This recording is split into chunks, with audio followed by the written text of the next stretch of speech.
So last week on Saffy Sprocket,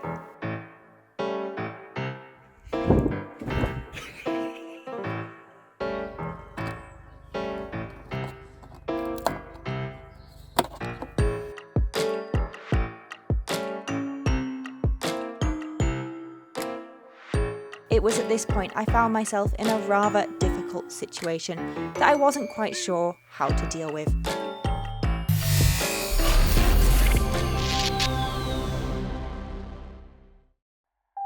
For the superstitious viewers, this may blow your mind. However, for my anti-nonsense veterans, you may want to prepare to roll your eyes. You see, 1 month before I booked this trip, I had a rather crazy dream. I dreamt that I was motorbiking up a hill, in which at the top, disaster was waiting for me. However, it was a dream that I'd quickly forgotten about the next morning, and it's something I didn't give a second thought for about 4 weeks. That was until I came across the exact spot that I had dreamt about. It was this point I decided to pull over in disbelief. You see, I'd never been to this section of the UK before, and I'd certainly never biked here before.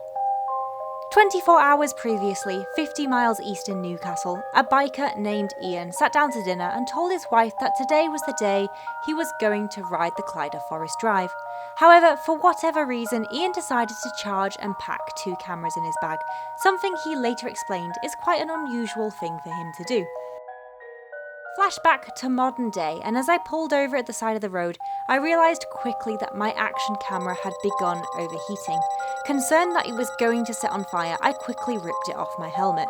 You see, folks, earlier that morning, as I defrosted my bike, I unfortunately had neglected to register that my charging cable had been sat in the frost overnight. The water ingress had damaged my GoPro beyond repair, causing it to overheat and inevitably break. As I'm stood on Deja Vu Doom Road outside Clyde Forest staring at my GoPro on a Monday lunchtime, wondering how I was going to film the rest of this series, it was at that exact moment that Ian just happened to pull up alongside of me, recognise who I was. I mentioned about my camera issues that I was facing, and he quickly pulled out a fully charged camera, which he explained he had no idea as to why he'd packed it. I'm not joking, a month ago, I had a dream about this exact road. Yeah, and coming up it just now, I was like, hang on a second. That's a bit weird. Yeah, it's like, honestly, it's had deja vu. But have you been here before? Never. So it's a completely random deja vu. Yeah, it's really strange. Oh, are my keys in my back? Or are they in my bag? No, they're out the back. I must put them in my bag. Oh yeah, I've got them. That's my next biggest fear, that I drive off with my keys flying out. Easy, do it again. Right, after you. Oh, thank you.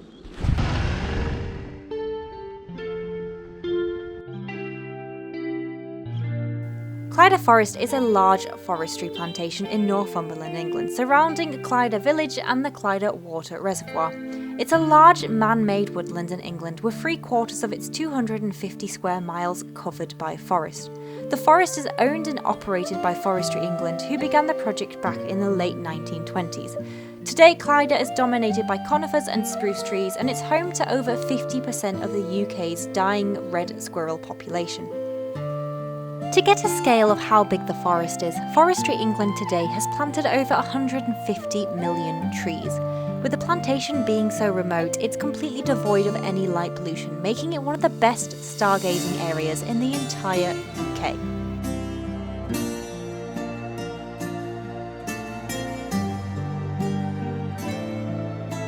However, for the avid trail riders, Forestry England also operates its Forest Drive, which is a spectacular 12-mile drive on unsealed forest road. And this is exactly where I was heading today.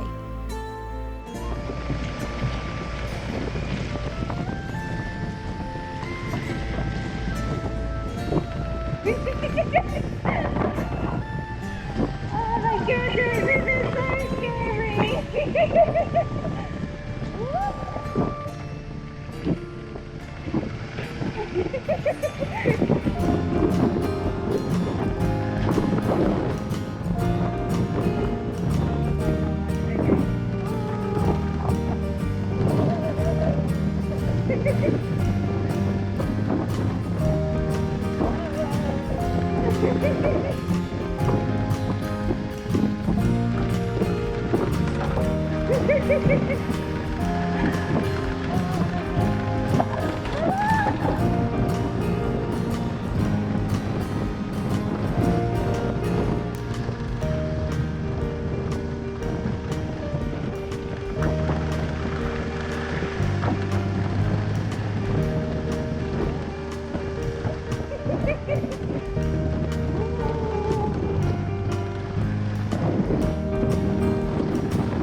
This is terrifying, Richard.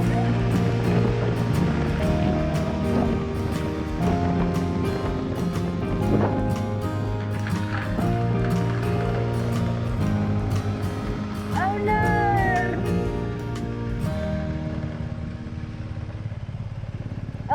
As we arrived at the gates of the forest drive, it became quickly apparent that we wouldn't be able to progress any further. I reckon it's closed. It was at this point I decided that I needed to alter my route via the Scottish border, and I invited Ian to join me until my next stop. So, there is going to be no forest toll road because it's closed, but we're heading over to Kirknewton. So, oh well, I'm sure it'll still be fun. These things happen.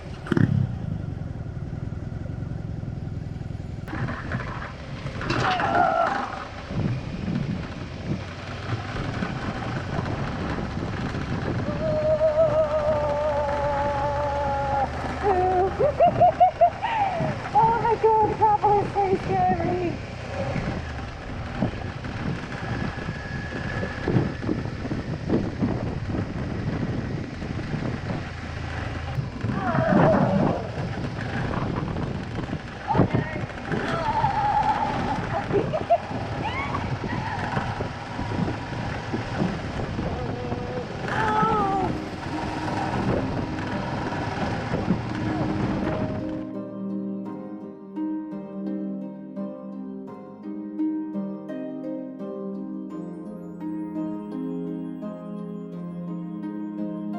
Now, my intention was to head over and around the border to Kirknewton in Northumberland.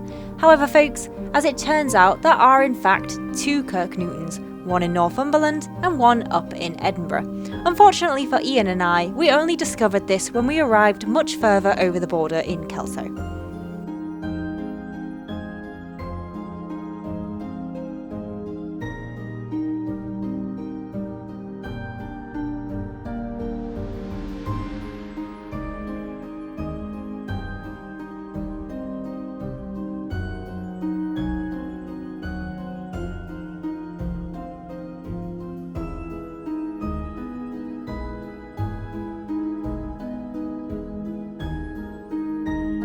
We did eventually pull over and adjust the sat-navs for the correct destination, and we eventually arrived in the right Kirknewton after an hour's detour.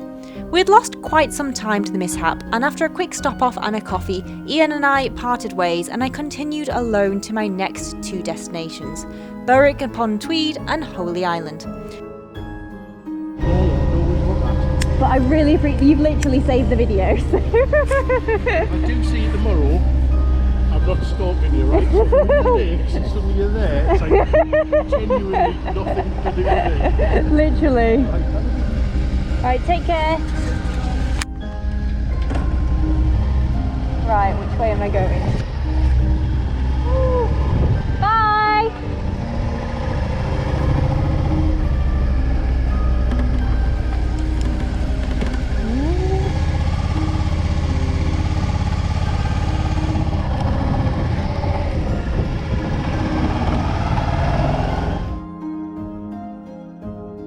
Following the guide again, going via Ford Etel, I decided not to stop because I'd begun to lose light.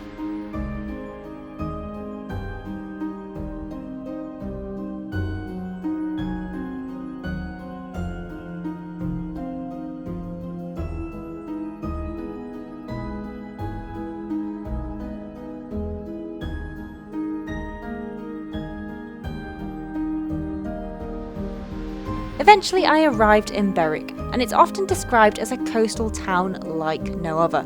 The area is filled with remnants of hidden courtyards, medieval remains and fresh sea air. Berwick has been a popular tourist holiday destination for quite some time, with its spectacular beaches and Instagrammable backdrop. However, for this little motorcyclist, she was running on borrowed time, and she was determined to make it to Holy Island before the tidal shift kicked in. So, after a quick stop off, I continued on the coastal road down south.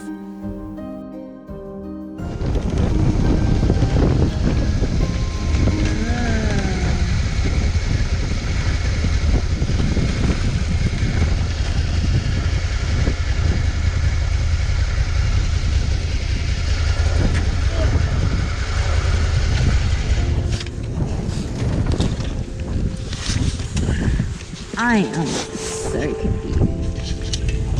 Is it?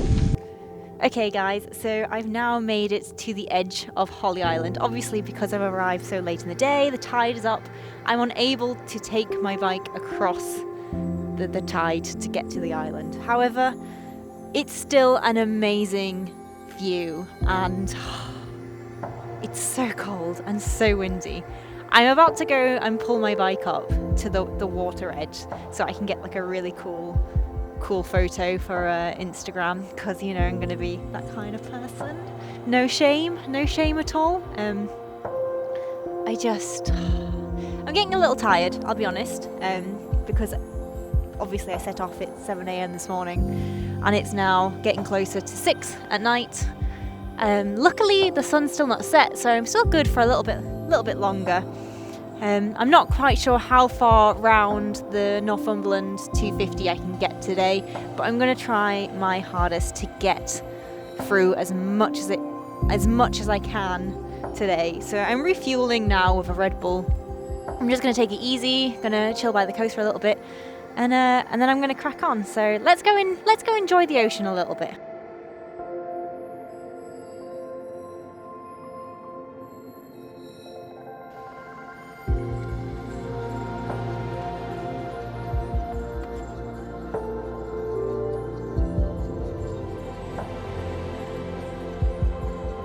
Once I had finished enjoying the ocean, I decided to continue my journey down south to Bamburgh.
So I finally made it to Bamburgh Castle, and to be honest, my only regret was not coming here sooner in the day, because the surrounding area and the fort itself is seriously worth a visit. Now, according to history, the site was originally the location of a prior fort. Historians believe that Bamburgh was the original capital of the Kingdom of Bernicia. The original fort was destroyed by the Vikings in the year 993. However, it was rebuilt by the Normans. Now, Bamburgh Castle has changed hands many times throughout history, but it eventually became the property of era industrialist William Armstrong, who went on to finish the restorations, ensuring that Bamburgh Castle reached its former glory. Today the castle still belongs to the Armstrong family, who maintain and ensure that it's open to the public. However, by the time I reached the castle, it was not. Just made it to Bamburgh Castle. Gosh guys, look at this sunset. Obviously it's closed because it's so late, which is, more fool them because I could pull my bike up. Good, it's good. Also, okay, competitive Saffron has entered the chat. Because here's the thing, right? I'm like 2/3 around the Northumberland 250 now. And I intended to do this across 2 days, okay? But now I'm like, do I just carry on? Do I just go for it in one day? God knows how many miles I've done already thanks to the detour, But do I just ooh. That's so crazy. But do I just keep going for it, Dare I? I feel like I'm gonna... it would probably be dark by the end of it, so I don't know how entertaining it would be for you guys to see. But do you think... a lot of miles I wanted, but I feel fine. I don't really feel that tired. I'm actually surprised. My stamina on the bike has increased loads recently. And I feel like I can do it. There's 7 more stops to go? I'll probably skip 2 of them. I do look a little I can do it. Also, I really like doing this. As I vacated the area, I still hadn't made my mind up about whether I wanted to continue the rest of the trip in a single day, or whether I wanted to go home and then come back tomorrow to finish the rest of the route off. Luckily for me, I didn't have to make my mind up until the next stop. Stay tuned for next week to find out what happens. I feel rough today.